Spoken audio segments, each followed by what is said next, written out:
Hello दोस्तों, स्वागत है आप सभी का आपके अपने YouTube channel M R ball point में। आज प्रैक्टिस सेट नंबर 46 लेके आए हैं। आप भी हमारे साथ प्रैक्टिस सेट लगाइए और कमेंट बॉक्स में बताइए आप पे कितने क्वेश्चन सही होते हैं। तो चलिए शुरू करते हैं आज का प्रैक्टिस सेट। देखिए पहला क्वेश्चन, 1857 के सैनिक विद्रोह का तात्कालिक कारण क्या था? उस समय का कारण क्या था? समय का तात्कालिक जो कारण था वो था आपका कारतूस वाले, सॉरी, चर्बी वाले कारतूस।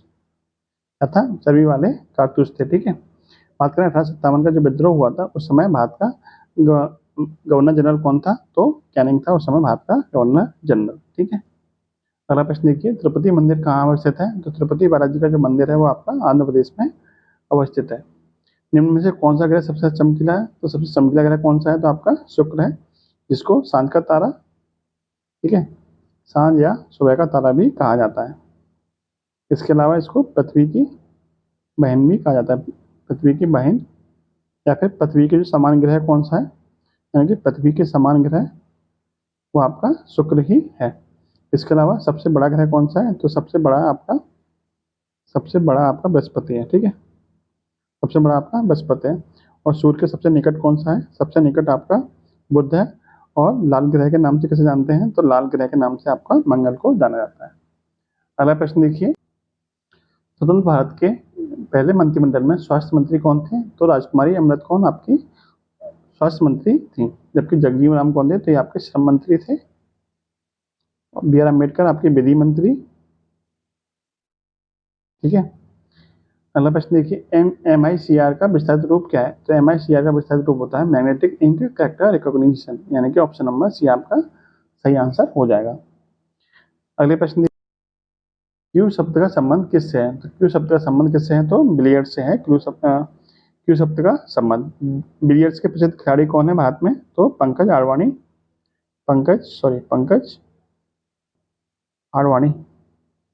ये कौन है? बिलियर्ड्स के प्रसिद्ध खिलाड़ी हैं भारत में।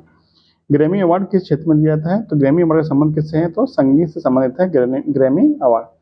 जबकि जो अर्जुन पुरस्कार है, अर्जुन पुरस्कार किस क्षेत्र में दिया जाता है? तो खेलकूद के संबंध में दिया जाता है अर्जुन पुरस्कार। यूरो क्या है? यूरो एक मुद्रा है। ये कहाँ की मुद्रा है? तो यूरोपियन यूनियन की मुद्रा है आपकी यूरो।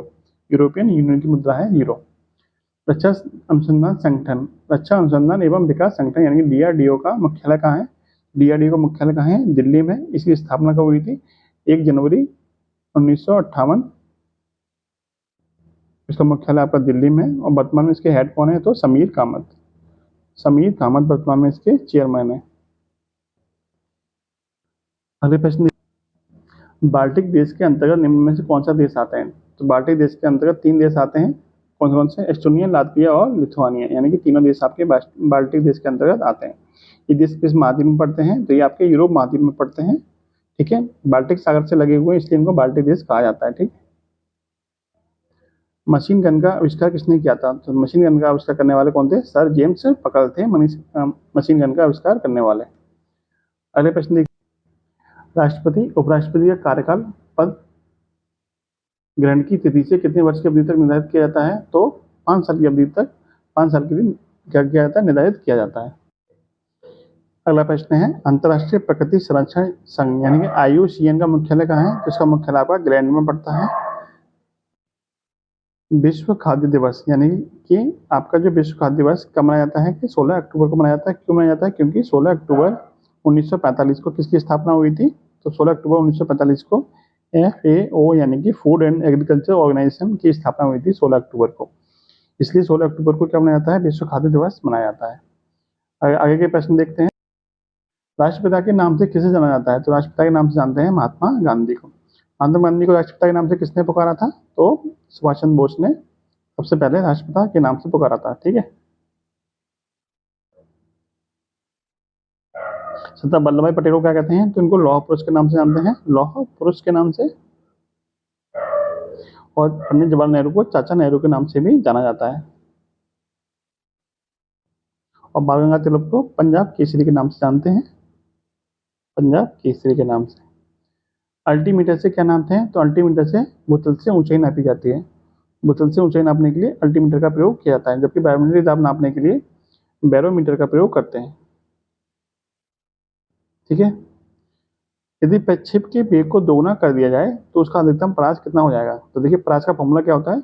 आर बराबर होता है you square sine 2 theta upon में जी, यानी कि यू का मान यदि हम 2 गुना कर देंगे तो प्रास पे कितना असर पड़ेगा, 2 का वर्ग यानी कि 4 गुना हो जाएगा।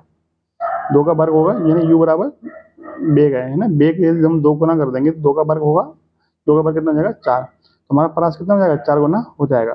ऑप्शन नंबर सी आपका सही आंसर हो जाएगा। आगे के प्रश्न देखते हैं। लोहा पारा में डूबेगा, तैरेगा या फिर उपलाता रहेगा। तो लोहा का घनत्व क्या होता है, पारे से कम होता है, इसलिए लोहा पारे में डूबेगा नहीं, तैरता रहेगा। यदि जमीन की फिजा यानी हवा ना हो तो आसमान कैसा नजर आएगा। यदि जमीन पर हवा ना हो तो आसमान हमें कैसा दिखेगा, तो हमें काला दिखाई देगा। ठीक है, हमें नीला क्यों दिखाई देता है, क्योंकि धूल के जो कण होते हैं हवा में, जो धूल के कण होते हैं उनके प्रकीर्णन के कारण उससे प्रकाश का प्रकीर्णन हो जाता है, जिसकी वजह से हमें जो आकाश होता है वो नीले रंग का दिखाई देता है। किस गुणधर्म के कारण पानी से भरे बर्तन में डुबाई गई छड़ी मुड़ी हुई प्रतीत होती है, तो ये आपकी अपवर्तन के कारण दिखाई देती है। ठीक है, 2 माध्यम यूज होते हैं, हवा और पानी, इसलिए वहाँ पे अपवर्तन का प्रयोग होगा। इसके कारण क्या होता है, जो छड़ होती है वो हमें मुड़ी हुई दिखाई देती है। गोबर गैस में मुख्य रूप से क्या पाई जाती है, तो गोबर गैस में मुख्य रूप से मीथेन पाई जाती है, इसका फॉर्मूला होता है CH4। अगला प्रश्न, वायु की संगठक गैसें सामान्यतः होती हैं, कैसे होती हैं, यानी वायु में जो गैसें होती हैं सामान्यतः कौन कौन सी होती हैं, तो नाइट्रोजन और ऑक्सीजन होती हैं। ये आपकी 78% होती है और ये आपकी लगभग 21% होती है। आगे के प्रश्न देखिए।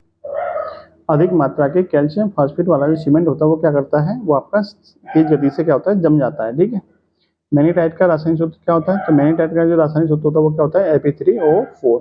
और मैग्नेटाइट किसका अयस्क होता है, तो ये आपका लोहे का अयस्क होता है। ठीक है, लोहे का अयस्क होता है क्या, मैग्नेटाइट। अगला प्रश्न है, क्विक सिल्वर के नाम से किसे जानते हैं, यानी क्विक सिल्वर का रासायनिक नाम क्या है, तो क्विक सिल्वर बोलते हैं, उसको पारे को बोलते हैं क्या, पारे को बोलते हैं, क्विक सिल्वर के नाम से भी जाना जाता है पारा। और पारा एकमात्र ऐसी धातु है जो द्रव अवस्था में रहती है। ठीक है, द्रव अवस्था में रहती है। अगला क्वेश्चन है, मलेरिया रोग किस अंग को प्रभावित करता है, तो मलेरिया रोग क्या करता है, प्लीहा को प्रभावित करता है। जहाँ पे क्या होता है, ब्लड इकट्ठा होता है, उस अंग को क्या करता है, प्रभावित करता है, यानी आरबीसी को खत्म कर देता है। आरबीसी कहाँ इकट्ठी होती है, तो आरबीसी आपकी प्लीहा के अंदर इकट्ठी होती है। आगे प्रश्न देखिए, निमोनिया किस सूक्ष्म जीव के कारण होता है, तो निमोनिया होता है आपका जीवाणु के कारण। निमोनिया किस अंग को प्रभावित करता है, तो आपका फेफड़े को प्रभावित करता है। ठीक है, किस जीव के कारण होता है, तो बैक्टीरिया के कारण होता है निमोनिया। सूर्य की धूप से कौन सा विटामिन मिलता है, तो सूर्य की धूप से हमें विटामिन डी मिलता है।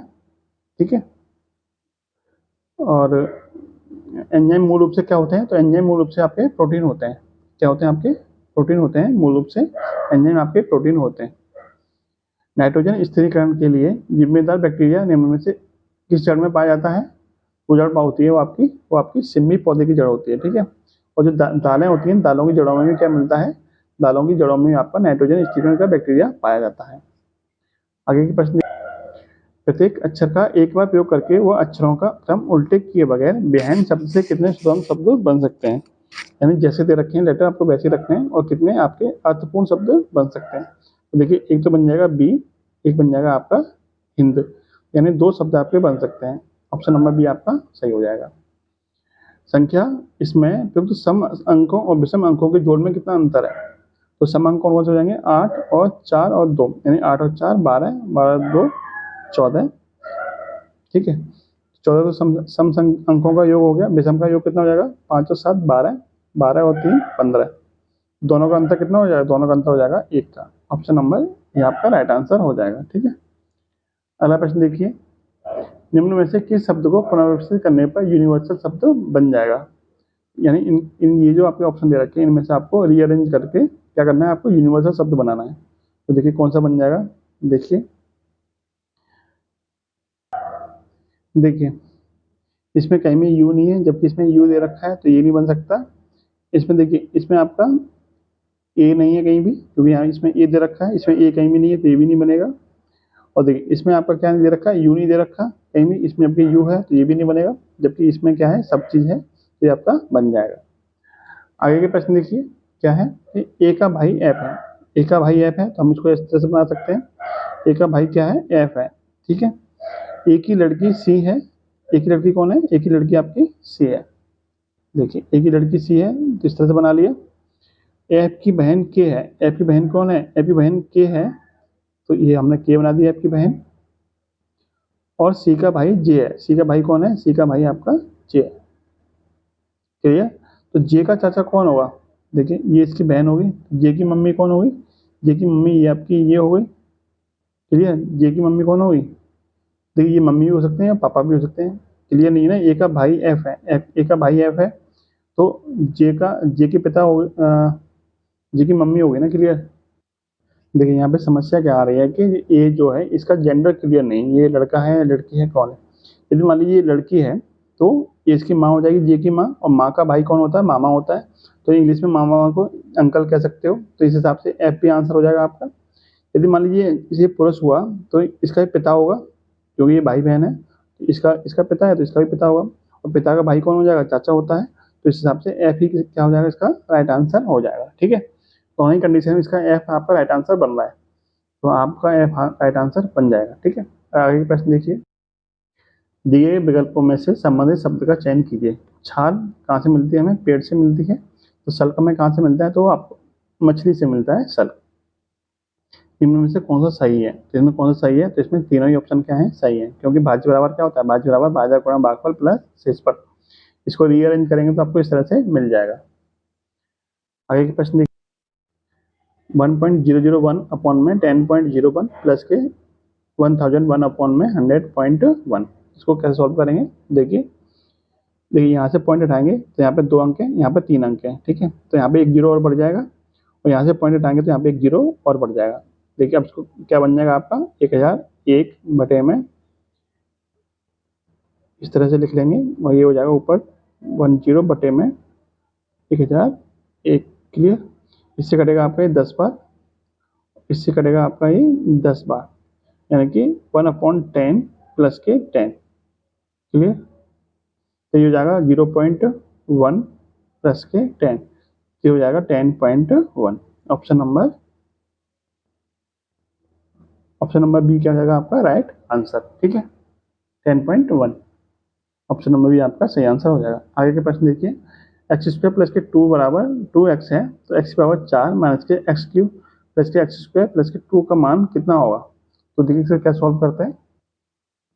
देखिए एक्स स्क्वायर प्लस के 2 बराबर 2x है, तो यहाँ से हमें एक्स स्क्वायर बराबर क्या मिल जाएगा? एक्स स्क्वायर बराबर मिल जाएगा आपको 2x माइनस के 2। क्लियर?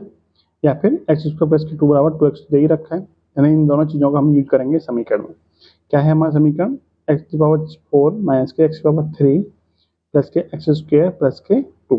ठीक है, अब जरा देखिए इसको हम तोड़ सकते हैं x square into x square में, इसको तोड़ सकते हैं हम एक्स स्क्वायर इंटू एक्स में, और एक्स स्क्वायर प्लस के 2 ये दे रखा है, तो इसको हमने ऐसे कैसे लिख लिया। क्लियर?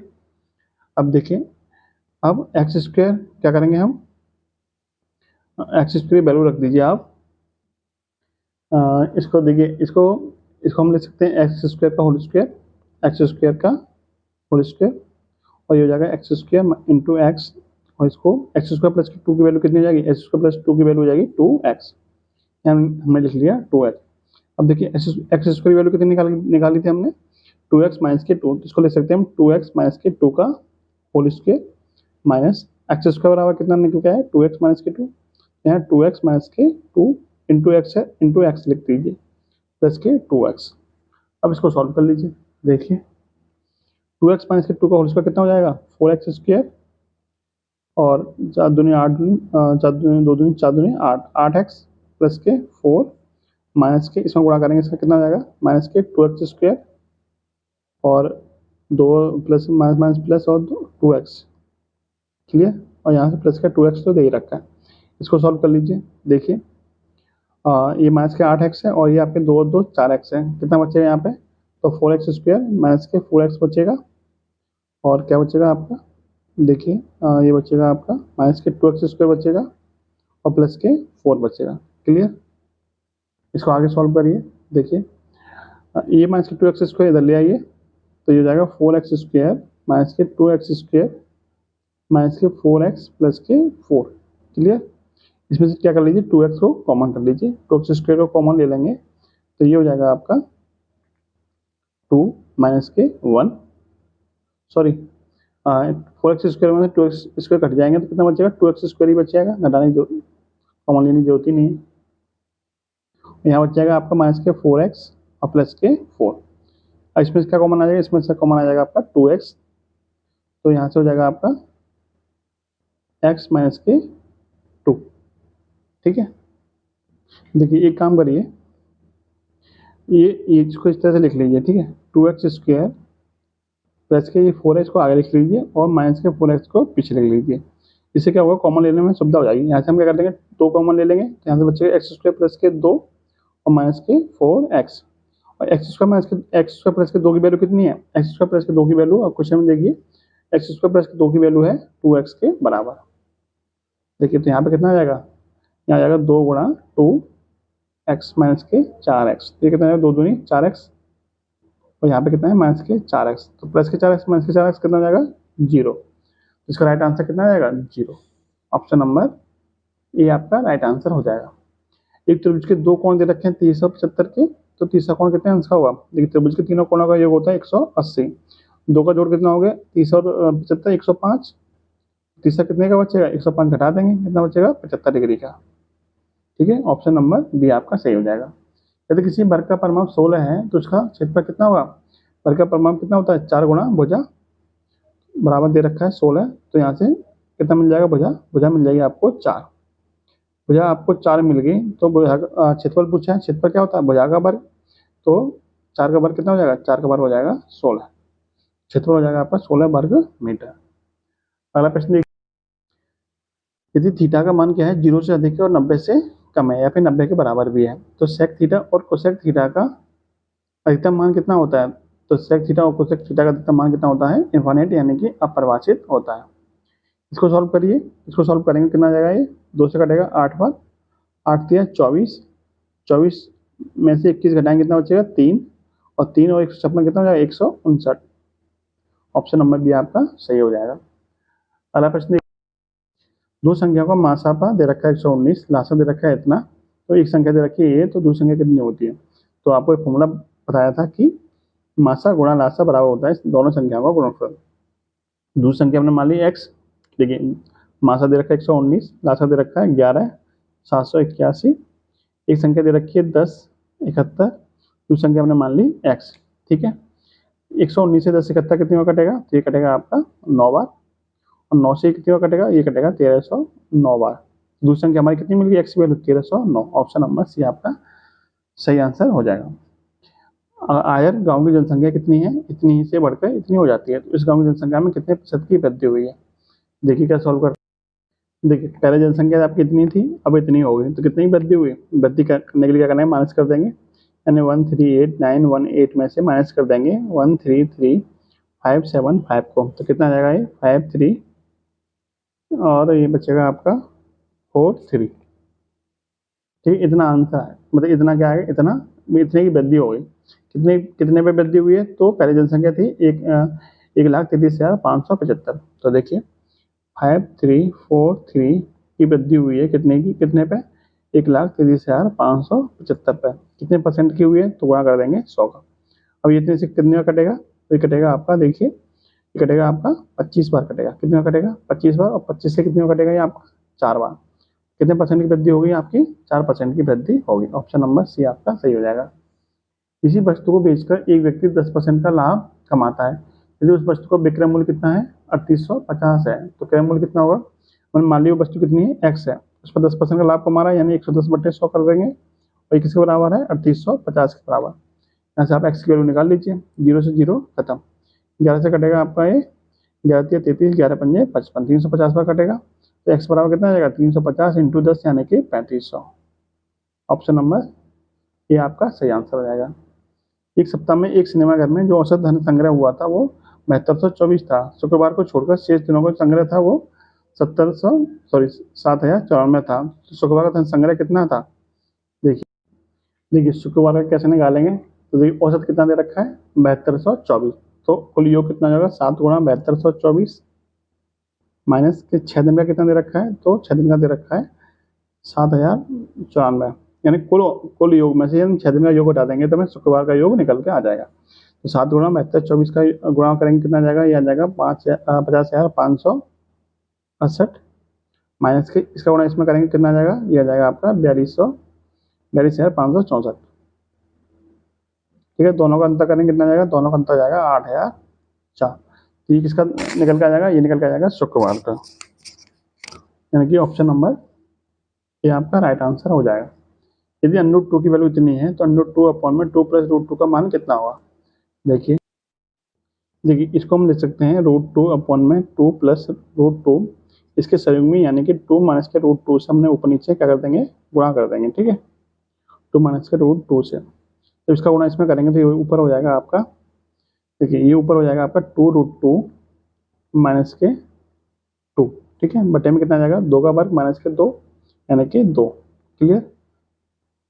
अब देखिए, अब 2 का भाग ऊपर से क्या आ जाएगा, 2 कॉमन आ जाएगा, ऊपर से क्या आ जाएगा 2 कॉमन, तो ये हो जाएगा आपका 2 रूट में 2 माइनस के 1 बटे में 2, 2 से 2 कैंसिल, बचे कितना, कितना बचेगा आपका रूट 2 माइनस के 1, और रूट 2 की वैल्यू है कितनी, रूट 2 की वैल्यू है आपकी 1.4142, इसमें से 1 घटा देंगे कितना बचेगा 0.4142। तो यही क्या हो जाएगा आपका right answer, option number C आपका राइट आंसर हो जाएगा। कोई धन किसी निश्चित दर पर 2 वर्ष के लिए साधारण ब्याज पर दिया गया, यदि ब्याज की दर कितनी है 3% अधिक है होती तो ब्याज 108 रुपये अधिक मिलते, मूलधन क्या होगा। देखिए हमें 108 रुपये अधिक क्यों मिल रहे हैं, क्योंकि हमारी दर क्या है 3% अधिक हो गई है। कितने साल में, 2 साल में, तो 1 साल का ब्याज 3 रुपये है, 2 साल में कितने हो जाएगा 6%, तो 6% अधिक होने से हमें कितने रुपये अधिक मिल रहे हैं, 108 रुपये अधिक मिल रहे हैं। एक अधिक होता तो 108 बटे में 6, यानी कि 18 छक्के 108, यानी 1 यूनिट की वैल्यू कितनी आ गई 18 रुपये। तो पूछा क्या मूलधन, मूलधन हमारा कितना हुआ 100 की वैल्यू कितनी जाएगी, 100 की वैल्यू हो जाएगी 1800, यानी कि ऑप्शन नंबर डी आपका सही आंसर हो जाएगा। नेक्स्ट क्वेश्चन है कि ABC ने एक मशीन 2080 रुपये में किराए पर ली, इसे 14 घंटे 16 घंटे और 22 घंटे के लिए प्रयोग किया, तो उसी को कितना धन देना पड़ेगा। जितने जितने घंटे के लिए यूज किया उसी अनुपात में आपको धन देना पड़ेगा। देखिए क्या सॉल्व करते हैं। देखिए ABC 3 व्यक्ति हैं, इन्होंने किस अनुपात में प्रयोग किया है, तो 14 16 और 22, इनका अनुपात निकालना कितना आ जाएगा, इनका अनुपात निकल कर आ जाएगा 7 8 और 11। ठीक है, यानी इन्होंने 7 अनुपात में, इन्होंने 8 अनुपात में, इन्होंने 11 अनुपात में यूज किया है मशीन को। तो 7 और 8 15 और 11 26, कुल मिला के इनका जो यूज किया है वो 26 यूनिट यूज किया है, लेकिन एक्चुअल में कितना खर्चा इन्होंने किया है, तो 2080 खर्चा यूज किया है, तो यानी कि 26 यूनिट की वैल्यू कितनी है 2080। तो 1 यूनिट की वैल्यू यहाँ से कितनी मिल जाएगी, 1 यूनिट की वैल्यू मिल जाएगी आपको 2080 बटे में 26। पूछा क्या है, पूछा आपसे सी को कितना देना पड़ेगा, तो सी का हिस्सा कितना है, सी का हिस्सा है आपका 11, तो 11 यूनिट की वैल्यू कितनी आ जाएगी यहाँ से, 11 यूनिट बराबर 2080 बटे में 26 गुणा 11। सॉल्व कर लीजिए इसको, 13 दूनी 26 और 13 एकम 13, कितने बचेंगे 7, 13 छिंग 78, और 2 से कटेगा आपका ये 80 बार, 80 इंटू 11 कितना जाएगा 11 अट्ठे 88, यानी कि 880 रुपये सी को देने पड़ेंगे। ऑप्शन नंबर सी आपका सही हो जाएगा। नेक्स्ट क्वेश्चन देखिए, स्थिर जल में एक नाव का वेग कितना है 10 किलोमीटर प्रति घंटा है, यदि धारा का वेग कितना है 6 किलोमीटर प्रति घंटा, तो धारा की दिशा में 80 किलोमीटर दूरी तय करने में कितना समय लगेगा। तो धारा की दिशा में क्या हो जाएगा, दोनों चाल जुड़ जाएंगी, तो धारा की दिशा में चाल क्या हो जाएगी 10 और 6 16 किलोमीटर प्रति घंटा चाल हो जाएगी। ठीक है, अब चाल 16 किलोमीटर प्रति घंटा है, दूरी कितनी है 80 किलोमीटर तय करनी है, कितना समय लगेगा, समय बराबर क्या होता है दूरी बट्टे चाल, दूरी कितनी है 80, चाल कितनी होगी 16, कितना समय लगेगा 5 घंटे का समय लगेगा। ऑप्शन नंबर बी आपका सही हो जाएगा। ये था आज का प्रैक्टिस सेट। वीडियो आपको कैसी लगी जरूर बताइएगा। जय हिंद जय भारत।